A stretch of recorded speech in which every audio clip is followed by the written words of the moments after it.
Assalamualaikum warahmatullahi wabarakatuh. Waalaikumsalam. Kembali lagi dengan kita di Bincang Ruqyah. Kali ini kita akan membahas terkait dengan janin hilang.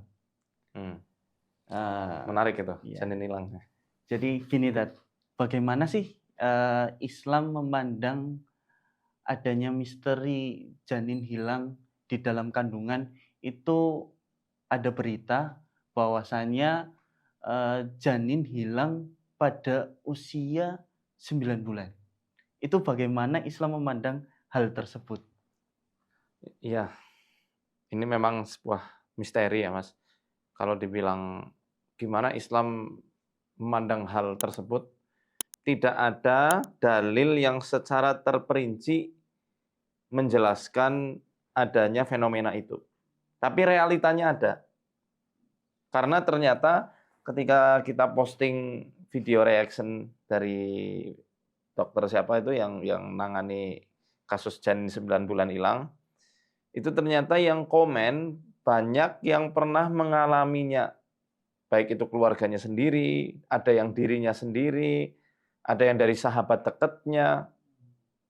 Dan hilangnya itu bukan di usia kehamilan yang masih masih muda.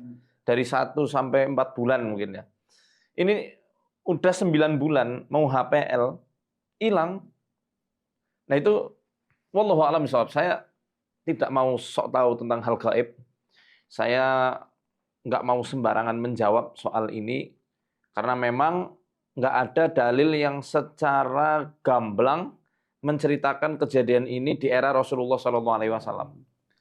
Apakah ini ada kaitannya, Dad, dengan jin atau ilmu-ilmu sihir? Ya, kalau pertanyaannya seperti itu sangat mungkin. Tapi saya tetap mengajak para penonton untuk tidak meninggalkan medis. Dalam artian begini, kalau memang ada janin yang benar-benar hilang, coba tanyakan dulu ke dokter, ini kemana? Dan gimana penjelasannya secara medis, secara ilmiah tuh kayak gimana? 9 bulan loh, hilang, kan mestinya ada pecah ketuban dan lain-lain lah ya. Sebagaimana kita tahu mungkin orang setelah lahiran itu kan pasti sakit dan mesti terkopoh-kopoh. Nah ini hilang tanpa bekas. Ya, kalau misal dari sisi medis itu nggak ada penjelasan dan memang bukan sebuah gimmick, khawatirnya kayak begini Mas. Khawatirnya kalau misal ini kejadian yang umum, bukan yang kasus yang lagi viral ya. Ini misal kejadian yang umum, antah berantah, random. Kemudian dengan mudahnya kita mengatakan, oh itu janin diambil jin. Khawatirnya nanti ada orang yang, mohon maaf, melakukan hubungan zina, ya, hubungan hamil di luar nikah, tiba-tiba udah melendung, aborsi, kemudian dia mengatakan diambil jin. Khawatirnya seperti itu. Ini kan kalau dalam kaidah fikih kita harus menutup celah-celah kemungkinan terburuk, namanya sadrud dzara'i, ya. Jadi saya harus objektif antara logika dan antara pemahaman metafisik yang di bawah panduan Quran dan Sunnah. Serta dari penjelasan-penjelasan para ulama. Saya menemukan dari kitab ini dari beberapa kitab-kitab ini yang pembahasannya nyerempet atau lebih dekat pada kasus yang lagi viral. Kalau saya husnuzon, kasus yang lagi viral 9 bulan hilang ini ya memang mungkin benar-benar diambil sama jin. Tapi wallahu a'lam bishawab, sekali lagi saya serahkan urusan ini ke Allah. Dan kemarin di Instagram, di Facebook, di TikTok juga saya sudah bikin tutorial doa-doanya yang mungkin bisa diamalkan oleh yang bersangkutan. Kalau memang anak itu masih rezeki untuk kedua orang tuanya, pasti akan Allah kembalikan. Tapi kalau enggak, ya nanti di akhirat kita tuntut saja itu setan-setan yang nakal. Nah, ini juga penting juga nih ya, kalau misalnya nih ke depan kita punya narasumber yang semisal, pertama yang harus disiapkan USG. Dari awal kehamilan sampai sebelum hilang. Lengkap nggak tuh? Kedua, buku panduan, buku pink itu loh. Buku pink itu ya. Buku pink. Kemudian kalau bisa juga didampingi sama dokter yang selama ini mendampingi beliau untuk konsultasi kehamilan selama 9 bulan itu sebelum hilang ya. Naudzubillah, semoga sih nggak ada lagi. Karena nyatanya saya pernah menangani kasus ini, Mas, di Jawa Tengah. Dan sempat heboh itu waktu masih sama Trans 7 waktu itu ya. Udah 9 bulan hilang, betul-betul hilang. Dan waktu itu saya didampingi sama bidan, Mas, nggak sendirian. Ya, bidan. Kemudian pas di ruqyah saya sampai bacain Al-Baqarah full itu. Balik, Mas. Dan benar-benar balik. Sampai bidannya mengatakan alhamdulillah bayinya balik setelah di ruqyah Ustadz.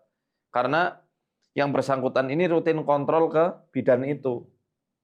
Nah, tapi qadarullah ketika udah pecah ketuban, udah bentar lagi lahiran, dibawa lagi ke dukun.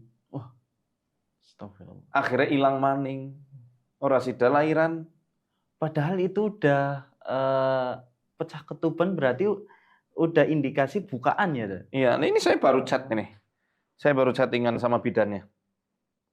Mbak, itu yang waktu itu apakah sudah lahir belum anaknya? Ternyata nggak jadi lahiran. Udah balik, udah ngejol-ngejol lagi, Mas. Iya. Kan waktu itu sempat kita USG juga di rumah sakit. Ya di daerahnya lah ya. Kosong, nggak ada janinnya. Waktu sebelum diruqyah loh ya. Setelah diruqyah ada lagi. Ini mungkin nggak tahu USG-nya masih apa enggak. Disimpan apa enggak sama beliau. Tapi intinya, ini bayinya pas habis diruqyah Ustadz balik. Dipantau setiap hari di tempat saya sampai mau lahiran. Pas mau lahiran, udah pecah ketuban, malah dibawa ke tempat Mbah Dukun. Terus hilang lagi. Berarti memang ada perantaraan metafisik di sini. Dan kasus-kasus metafisik adalah sebuah khazanah keilmuan yang dalam Islam itu diakui. Dan aku rasa nggak cuma di Islam, di agama manapun ya. Karena kita Muslim, kita mukmin, hal yang kayak gitu memang ada, Mas. Cuma tidak ditemukan di era Rasulullah Shallallahu Alaihi Wasallam. Nah, adanya ya kasus yang mirip itu yang saya temukan dari kitabnya Syekh Abdul Malik. Ini dari kitabnya Syekh Ahmad Abdul Malik Az-Zaghabi. Di sini beliau menuliskan salah satu sihir itu ada yang namanya sihru adamil injab. Sihir yang menghalangi kehamilan. Kehamilan seorang. Sebenarnya kalau injab itu bukan hamil malah. Injab itu artinya lahiran. Jadi di sini beliau mengutipkan beberapa riwayat-riwayat, di antaranya itu yang dituliskan oleh Ibnu Katsir di dalam kitab Al-Bidayah wa Nihayah, jilid 8 halaman 737. Nah, ini ya, ketika kelahirannya Ibnu Zubair radhiyallahu anhu. Wa farahal muslimuna bihi. Maka seluruh kaum muslimin yang ada di Yasrib, yang ada di Madinah saat itu semuanya senang, bahagia. Li'annal yahuda qad za'amu annahum qad saharul muhajirina fala yuladu lahum fil madinati. Karena orang-orang Yahudi mereka telah mengklaim bahwa mereka mengirim sihir untuk kaum muhajirin, yakni orang-orang yang hijrah dari Mekah ke Madinah, ini kaum muslimin, ya, dan mereka nyumpahin bahwa kaum muslimin ya yang sudah hijrah ke Madinah nggak akan bisa punya anak di tanah Madinah ini. Makanya kaum muslimin saat Ibnu Zubair lahir semuanya senang. Ini falamma wulida Ibnu Zubair kabbarul muslimun. Ketika Ibnu Zubair dilahirkan, kabbarul muslimun, saat itu kaum muslimin bertakbir kepada Allah. Allahu akbar, Allahu akbar, Allahu akbar. Wa qala, kemudian di sini dikatakan innama tafa bihi siddiq fil madinati liyastahira amra miladihi ala khilafin ma za'amatil yahud. Saat itu Abu Bakar As-Siddiq sampai keliling Madinah untuk mengumumkan sihir Yahudi batal, sihir Yahudi gagal total karena Ibnu Zubair udah lahir. Ini. Kemudian Al-Waqidi mengatakan dari Mus'ab bin Thabit dari yatim Urwah Abil Aswad, beliau berkata, "Lamma qadamal muhajiruna aqamu la yuladu lahum. Ya, ketika kaum muhajirin ini datang ke Madinah, ya, saat kedatangan mereka selama beberapa masa itu nggak ada yang lahir. Nggak ada yang hamil. Nggak ada yang bisa hamil. Jadi kayak dibikin mandul gitu. Berarti itu semuanya, Tad? Iya. Faqalu, maka saat itu kaum muhajirin mengatakan, saharatna Yahud. Kami disihir sama orang-orang Yahudi. Sampai tersebar kepanikan, kegelisahan.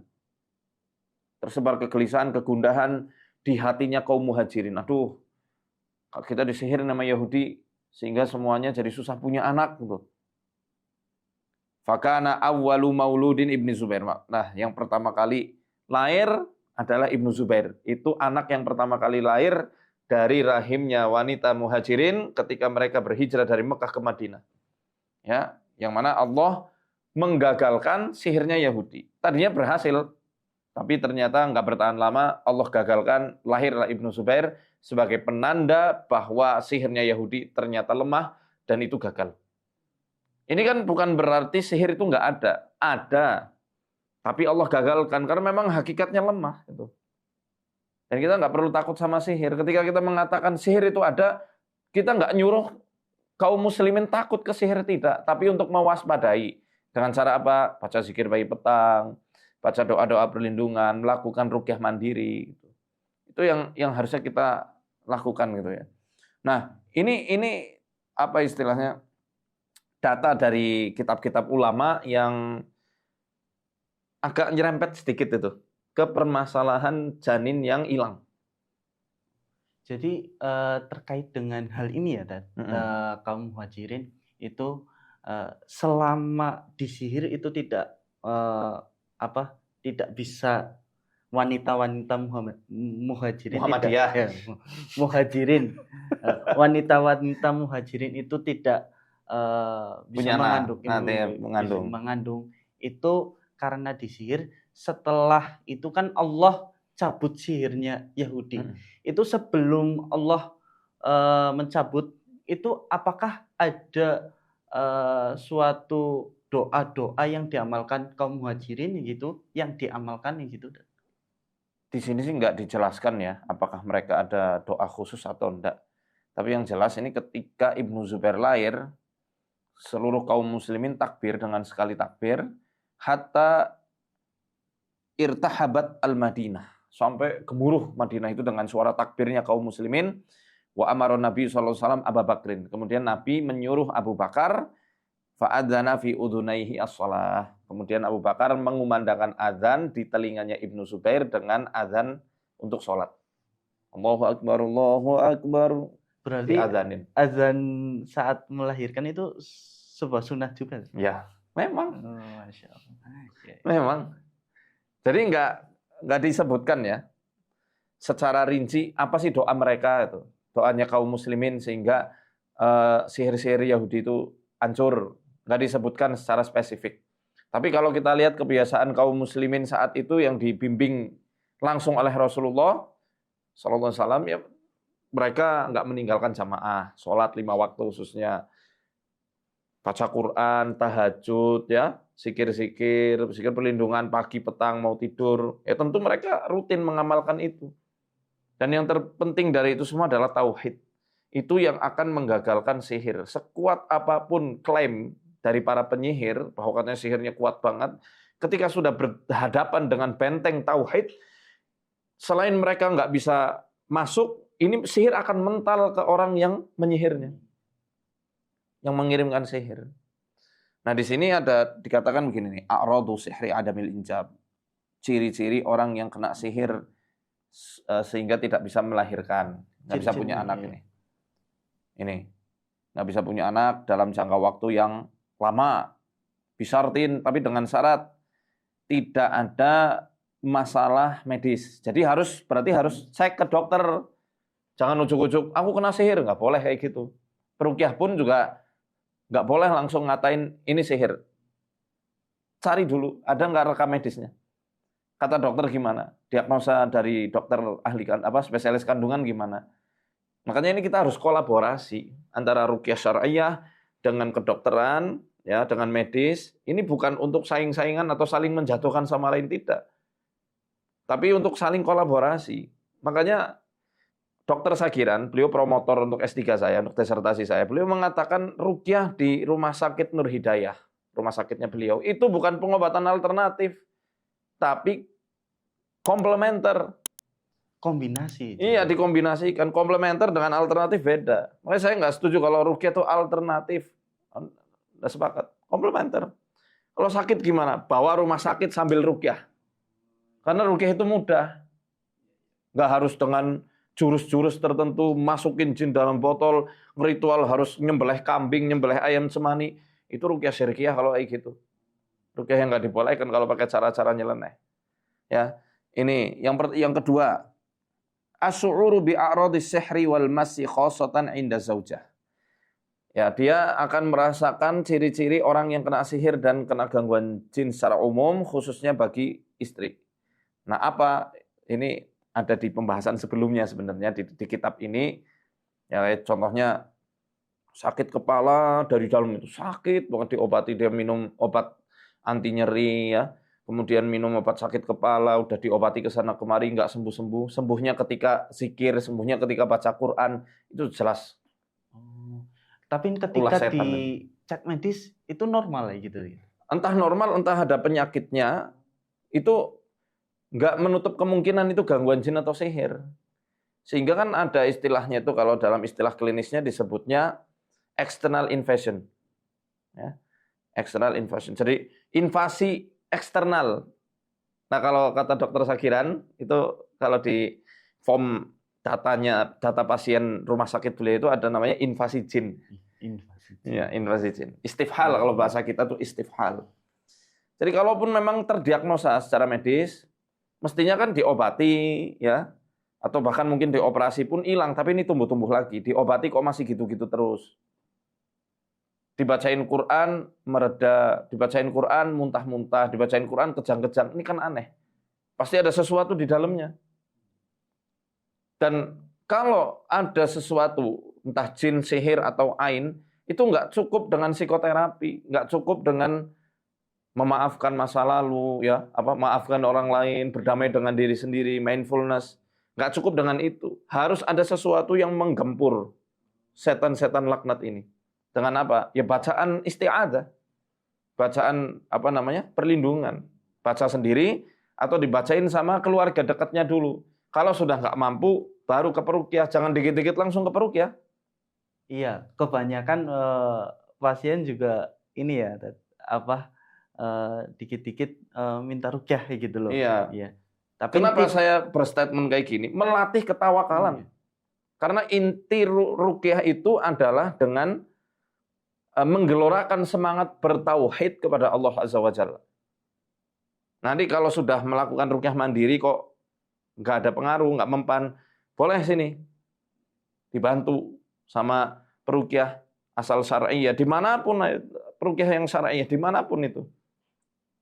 Nggak mesti harus sama saya, nggak mesti harus sama tim saya dari Arsada Yadaka Internasional, dari manapun kan banyak peruqyah.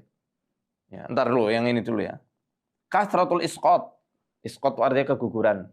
Sering banget keguguran. Ai idza hamalatil mar'atu fa innaha tasqutu biduni sababin tibiyyin. Jadi ketika hamil gugur. Sebelum Hazimah lahir, ini anak kedua saya ya, anak kedua saya. Kan saya juga punya pengalaman bayinya hilang. Tapi nggak seajaib yang viral. Kalau yang viral itu kan 9 bulan. Itu masih kurang lebih 5 atau 6 bulan lah waktu itu. Kalau nggak 5 bulan, 6 bulan. Berarti sudah dikasih nyawa Ya ya? udah ada hasil USG-nya, memang hamil, tapi perjalanannya kan panjang. Sampai akhirnya lahir dengan selamat. Sampai proses tarik-tarikan yang itu pengalaman pertama saya, Mas. Yang sebelumnya saya nggak pernah mengalami pengalaman itu. Walaupun sebelumnya pernah mengalami yang lebih ajaib ya. Yang lebih aneh, 9 bulan dulu. Yang kasus yang 2019 itu kan lebih dulu daripada kasus anak saya yang tahun 2021. Nah itu. Itu kan sebelum Mima, anak kedua saya itu lahir, istri saya udah hamil. Udah mungkin kalau total anakku kalau 4 ya, 4 anak kayaknya. 4. Udah 4. Masya. 4 atau 5 gitu. Karena setelah mumus itu hamil, yang pertama yang setelah mumus berarti adiknya pas hamil nggak ketahuan, gugur. Ya. Jadi ketahuannya itu pas dia nyeri-nyeri terus dibawa ke dokter, ini lagi hamil, gugur. Yang kedua hamil lagi, nah ini yang sampai reaksi parah banget itu. Gugur, qadarullah gugur. Cuma bertahan sebulan kalau nggak salah. Sebulanan habis itu gugur. Nah ini yang pas 5 ini, wah itu memang perjuangannya luar biasa. Mau digugurin juga. Tapi alhamdulillah Allah selamatkan. Nah ini kalau di sini disebutkannya adalah banyak keguguran tanpa sebab medis. Asy'uru bi alamin fi batnil mar'ati khassatar rahim. Ya khassatan ar-rahim. Merasa sakit rasa nyeri ya di perut wanitanya, khususnya di area rahim. Jadi ini kan terkait dengan ibu yang mengandung ya, Ustaz. Jadi kita kembalikan lagi permasalahan dari janin kok bisa hilang gitu loh. Nah, kita udah bawa ke medis nih. Ini medis sudah ada di 1 bulan pertama, terus 1 bulan kedua gitu, sampai menginjak istilahnya janin itu ditiupkan roh. Nah, ini kok bisa sampai hilang? Ini dari awal normal gitu loh. Nah, kejadiannya itu hilang secara tiba-tiba. Nah, ini apakah bisa disebut dengan sihir atau ain? Apakah sihir ain itu ada ciri-ciri khususnya gitu loh. Jadi antum ngomong ain, ini ada pembahasan di bab sebelumnya. Kalau tadi kan masalah sihir, ini pembahasan soal ular. Ya. Ular mas, ular. Ular. Jadi Rasulullah SAW pernah bersabda, la taqtulu al-jinnan. Atau riwayat lain katakan, la taqtulul hayyat. Jangan kalian bunuh ular. Jinnan atau hayyat sama, artinya ular-ular yang ada di rumah. Kalau di luar rumah disuruh dibunuh. Kalau di dalam rumah jangan, karena khawatirnya penghuni rumah situ. Illa kulla abtar wadi tufyatain. Wadi tufyatain. Kecuali ular, abtar itu artinya ular buntung, ya, atau ular yang punya 2 corak warna. Kalau di kita tuh namanya ular weling. Weling. Oh iya. Yang hitam putih, hitam putih. Hitam putih sama hitam kuning. Ya. Kenapa? Di sini beliau mengatakan karena kedua ular itu bisa menjadikan bayi gugur. Ya, kalau ada wanita mengandung di rumah itu, kalau nggak segera dibunuh, itu bisa menjadikan keguguran atau bisa membuat mata menjadi buta. Di sini ada beberapa hipotesis lah. Kenapa kok ular-ular itu bisa sampai gugurin kandungan dan bikin mata buta, mata manusia buta. Di sini bimujarrodi nazarihima. Bimujarrodi nazarihima. Nazor ya, nazor. Nazor itu penglihatan. Hal itu terjadi karena pandangan ular itu ilaihi kepada orang yang menemukannya. Li khosotin, ya karena sebuah kekhususan yang Allah berikan kepada ular-ular itu. Jadi ular ini punya ain. Oh. Apakah ular itu ada tunggangan jinnya juga? Loh, kan kata Nabi, al-hayyatu mashul jin, kama musikhatil qiradatu wal khanaziru min bani Israel. Ini riwayat Bukhari loh mas, sahih. Riwayatnya, ular itu jelmaannya jin. Seperti halnya babi dan kera yang memang itu diserupakan untuk Bani Israel yang durhaka. Jadi ular ini hewan kesayangannya iblis. Apa ya? Iya, dalilnya ketika Ibnu Sayyad. Ibnu Sayyad ini anak indigo yang benar-benar indigo di zaman Rasul. Itu dicek sama Rasul. Kamu indigo betulan apa halu kan itu? Tanya, "Madza taro? Inni ara arsan 'alal ma' haulahul hayat." Aku ngelihat ada singgasana megah yang berdiri di atas air, di sekelilingnya ada ular-ular. Apa kata Rasul? Zaka arsu iblis. Yang kamu lihat singgasananya iblis. Berarti ular-ular itu punya posisi khusus. Ibaratnya hewan kelangenannya iblis. Yang disenangi iblis itu ular. Sehingga ini dikatakan seperti itu karena kekhususan yang Allah jadikan pada mata kedua ular itu, ya, idza waqa'a 'ala basaril insan, ya, ketika mata ular itu tatap-tatapan sama mata manusia, walaupun nggak nyemburin racun, itu udah bisa bikin mata manusianya buta. Dan di sini dikatakan kan ada beberapa pendapat. Qalal ulama, para ulama berpendapat wa fil hayyati nau'un yusamman nazir. Di jenis-jenis ular itu ada yang disebut dengan an-nazir. Melemparkan nazroh. Nazroh tahu kan? Nazroh itu pandangan ain dari setan ke manusia. Namanya nazroh. Kalau ke sesama manusia namanya ain. Tapi kalau dari setan ke manusia namanya nazroh. Idza waqa'a nazrohu ala aini insanin mata min sa'atihi wallahu a'lam. Sehingga ketika nazroh dari ular itu kena ke manusia, ya, langsung kena ke mata manusia, di saat itu juga dia bisa meninggal dalam jangka waktu yang sangat singkat. Wallahu a'lam bishawab. Nah, rujukan ini bisa dilihat di dalam Syarah Al-Imam An-Nawawi. Ya, jilid 7 dari halaman 230 231. Nah, ini menunjukkan bahwa ain bisa menjadikan janin gugur atau janin hilang. Kalau hilang di sini nggak disebutin hilang sih ya. Soalnya ini yang di Indonesia ini unik loh. Dia jadi bukan gugur. Kalau gugur kan ada jenazahnya kan, jenazah bayinya. Tapi ini hilang. Hilang. Kemana nih janinnya gitu? Nggak tahu. Nah, wallahu a'lam bishawab. Ya mungkin masuk ke dimensi alamnya jin. Oh, bisa tadi. Ya bisa saja kalau nggak ada yang nggak mungkin kan. Ya nggak mungkin manusia jadi Tuhan. Yeah. Nah makanya itu kita nggak tahu ya, karena itu ranahnya masih gaib. Allah belum kasih ilmu lebih soal ini. Cuma kalau dari pengalaman saya yang menangani istri saya sendiri, ketika kata bidannya janinnya benar-benar hilang karena benar-benar udah nggak ada gerakan, denyut jantungnya pun nggak ada. Ya, itu kita tarik-tarikan selama beberapa waktu, kalau nggak salah sebulanan waktu itu, sampai daurah Quran ke mana? Bandung, ya. Itu masih hilang-hilangan. Nah, sampai akhirnya Allah berikan ilmu, akhirnya janinnya keikat, nggak hilang lagi, tapi gangguannya berpindah. Dibikin buta dan lain-lain. Nah, nanti ya saya ceritakan insya Allah. Ini kaitannya sama ain itu ya.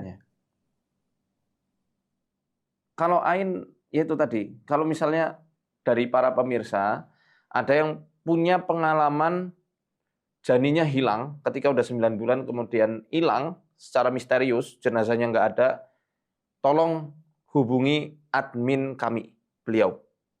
Dan tolong bukti-bukti ya dari medis, ketika pemeriksaan, buku ping, hasil apa USG, terus apa lagi, yang lain-lain lah, pemeriksaan dokter, 3 bulan pertama, 1 bulan pertama, 1 bulan. Kalau bisa dibawa, disediakan dibawa, dan tolong jangan direkayasa, karena saya kepengen kalau memang betul-betul ada kasusnya nanti akan kami pelajari, karena memang hal ini memang langka. Ketika di Mesir pun saya belum mendapati kasus yang semacam itu. Mungkin saya yang belum nemu ya. Mungkin ada, tapi saya belum nemu. Cuma uniknya di Indonesia banyak kasus kayak gitu. Banyak. Nggak hanya di Jawa loh ya. Jangan ada sentimen wah itu di Jawa aja. Enggak hanya di Jawa. Loh, kasus yang viral itu malah di Riau di Sumatera. Sumatera. Ya. Kemarin kita juga nangani yang kasus itu kan. Iya, yang Purbalingga. Yang Purbalingga itu kan nazroh juga. Iya. Nah, pas kan? Iya, pas. Nazroh juga kena ain. Di rukyah muntah-muntah. Nah, dalam metode diagnosa rukyah ada namanya rukyah diagnostik. Dibacain, kalau misalnya ada reaksi ya berarti sesuai dengan bacaan apa yang dibaca, itu biasanya gangguannya. Nah, cuma ini yang saya temukan masih ini di satu kitab ya. Kalau yang di kitab lain yang agak mirip-mirip itu hadis tentang ini, tentang penculikan bayi. Penculikan anak kecil. Oh, bukan dalam janin. Bukan, dia Jadi bukan janin. Berarti udah dilahirkan gitu. Udah dilahirkan, udah jadi anak-anak. Sehingga kata Nabi SAW ketika menjelang surup, waktu maghrib, anak-anak kita disuruh ditahan. Jangan boleh keluar rumah. Kenapa? Karena setan bisa menculik anak manusia. Ini fa inna syayatina tantashiru hina idin. Di saat waktu surup, waktu maghrib, setan itu banyak keluar. Dia menyebar dan dia sangat mungkin untuk menculik anak manusia. Makanya di Jawa waktu kecil ya itu Sandekala. jangan sandekala aja metu-metu pas sandekala mau ke gawa kelong. Iya. Ini dari disertasinya Dr. Qadlah bintu Muhammad ibn Abdillah al-Muflih al-Qahtani. Beliau doktor dari Universitas Ummul Qura Makkah al-Mukarramah. Jadi secara akademik sudah teruji dan ya memang benar riwayat-riwayat dari Rasulullah SAW lengkap. Setan bisa nyulik manusia. Sangat-sangat bisa. Tapi nggak semua manusia diculik. Kenapa? Ya ujian orang kan beda-beda. Karena Mas, ketika manusia diganggu setan, itu ya memang ujian hidupnya diganggu setan. Yang lain ketika nggak diganggu setan, ya alhamdulillah, tapi pasti punya ujian yang lain. Ujian ekonomi, ujian karir, ujian suaminya, ya ujian apa lagi misalnya ya. Dan ujian kita kan masing-masing. Ada yang memang sudah ditulis di Lauhul Mahfudz, ini ketika nanti lahir ujiannya ini. Dan pasti akan Allah berikan hikmah dan ilmu. Maka ketika lagi diuji, jangan sia-siakan kesempatan itu. Pelajari. Karena ujian itu perpustakaan, buku dari perpustakaan langit. Yang akan menambah ilmu kita. Kemudian dalil yang agak mirip-mirip lagi itu ini Mas. Jadi setan itu biasa nusuk perut bayi. Tapi kan cuma nusuk, nggak diambil. Nggak ada lafadz dari Rasulullah SAW, setan itu ngambil janin, nyulik janin. Itu dalam kandungan tuh. Yang kalau nusuknya ketika baru lahir. Oh, baru lahir. Nggak ketika di dalam perut ibunya. Jadi kesimpulannya, wallahu a'lam bishawab. Ketiadaan dalil bukan berarti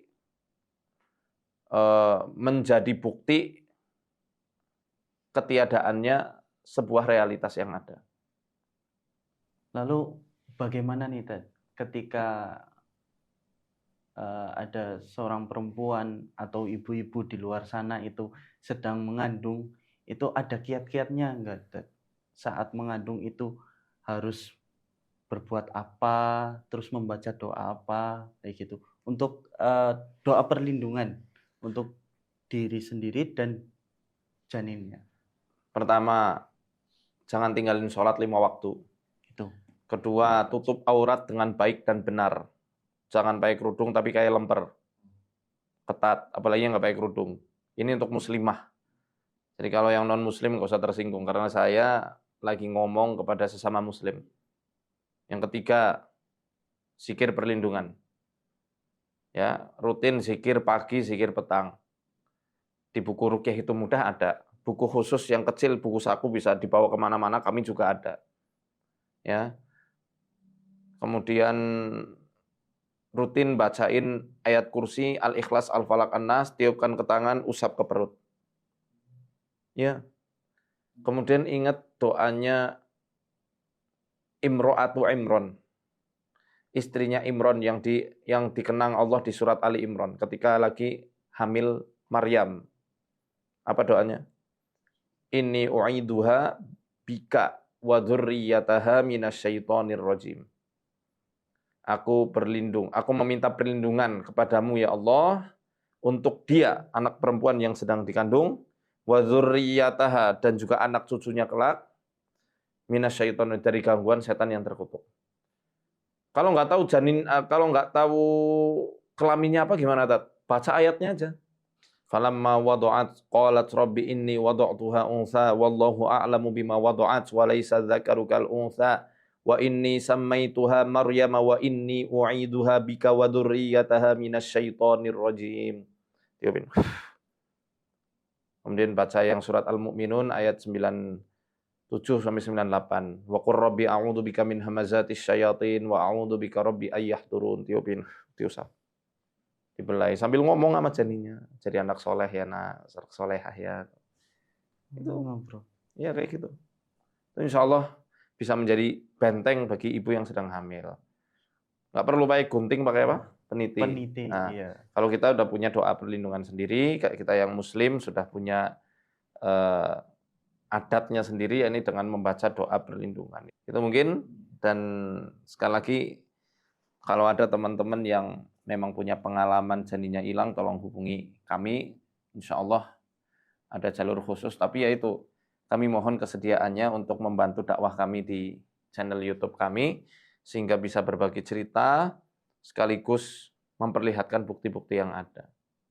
Baik, Tad, terima kasih. Mungkin itu jika ada dari teman-teman pemirsa YouTube MFO yang ada pengalaman, ya, ada pengalaman terkait janin hilang, silakan hubungi saja nomor admin. Nanti insya Allah saya akan merespon dan akan mengajukan ke Ustadz. Harus disertai bukti-bukti yang ada. Mungkin itu saja, Dad, Ya. terkait Nah, kalau bisa nggak cuma satu, nanti beberapa orang pun bisa kita jadwalkan dan nanti berbeda-beda hari, nggak masalah. Ya. Baik, Dad. Mungkin itu saja, Dad, Ya. terkait dengan pembahasan janin ini. Fastabiqul khairat. Wassalamualaikum warahmatullahi wabarakatuh.